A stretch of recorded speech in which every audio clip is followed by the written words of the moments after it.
我以前心入面一直有一種隱隱約約嘅恐懼，覺得隨住年紀越大，我就越要為自己嘅堅持而去向人道歉。我好驚有一日呢個世界會停止擴張，而我會被逼行返轉頭，去接受一啲我以為自己一早已經超越咗嘅處境同關係。我哋成日聽人講，成熟就係妥協嘅代名詞，但通常呢個只不過係將就嘅代號。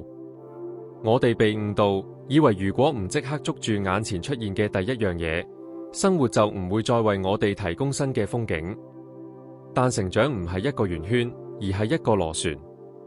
你並唔係喺度原地踏步，去返啲你留低咗嘅嘢度，而係升華緊去一個只有而家嘅你先至睇得到嘅高度。社會上有一個集體謊言，話我哋嘅世界會隨住年紀增長而變得越嚟越狹窄。我哋開始擔心，以前覺得係選擇嘅嘢，最後會變成一種責任，覺得自己要留喺一啲唔再令我有家嘅感覺嘅空間，純粹係因為驚之後再冇更好嘅出現。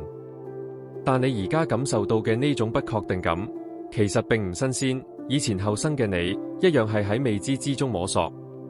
分別只係在於，當時你係喺度探索緊自己可以係點樣嘅邊界，而而家你係喺度尊重緊你本身係點樣嘅事實。如果一個處境今日令你覺得受到束縛，並唔係因為你失去咗選擇，而係因為你終於培養出一種洞察力，去感受到嗰種唔夾嘅摩擦。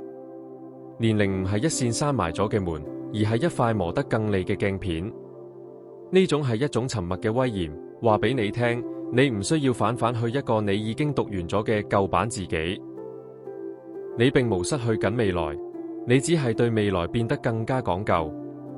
信任呢個過程，即係要去相信，生活並唔係想設局將你帶去死胡同。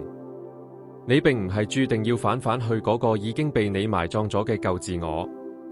就算你周圍嘅環境暫時冇變，你導航嘅方式都已經唔同咗。你會開始留意到一啲你以前行過咗都冇發現嘅出口。你會辨認出啲機會，係需要你用咁多年嚟建立嘅智慧同底線先至可以駕馭到。你並唔係被推返去過去，而係被邀請用一對更加老練嘅眼光去重新審視當下。你唔係喺度將就，你係喺度篩選。我開始意識到，我哋最好嘅時光並唔係一個特定嘅人生階段，而係一種對齊嘅狀態。如果你曾經因為時間表嘅壓力而覺得要被迫將就，我好想聽下你點樣喺留言區守住你嘅堅持。等我哋一齊互相鼓勵。